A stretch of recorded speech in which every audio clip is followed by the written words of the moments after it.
My name is Bruce Garrabrandt, and my wife is Jan Garrabrandt. We are innkeepers at our bed and breakfast home in Terry Hill, Lancaster County.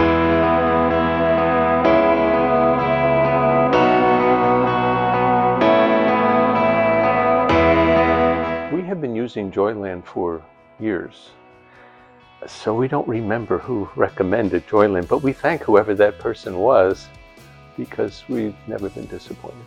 The house was built in 1848.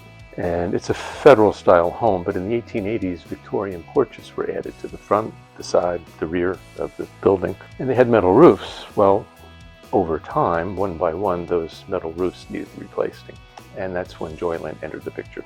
But the procedure has always been pretty much the same every time we've used them. They provide a clear, detailed description of what they'll do, and then they do it on time, at a fair price, and with exceptional workmanship. My innkeeper wife is the chef at our bed and breakfast, and for more than 2 decades she longed for a larger kitchen. So in 2018 we bumped out the kitchen 5 feet by 15 feet, and Joyland provided the roofing and the gutters for that expansion.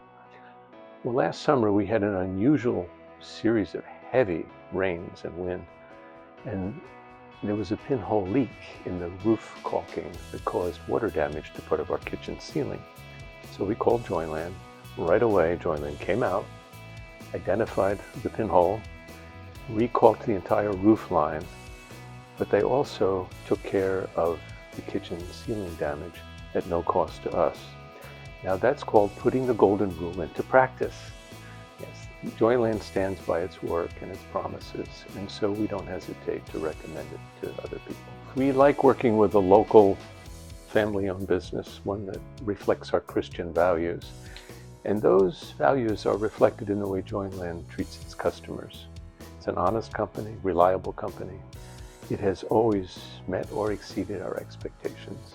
Call them when you need something done to your roof or your gutters. In fact, if I may add, if Joyland ever decides to expand its business into plumbing and heating, we'll hire them for that too.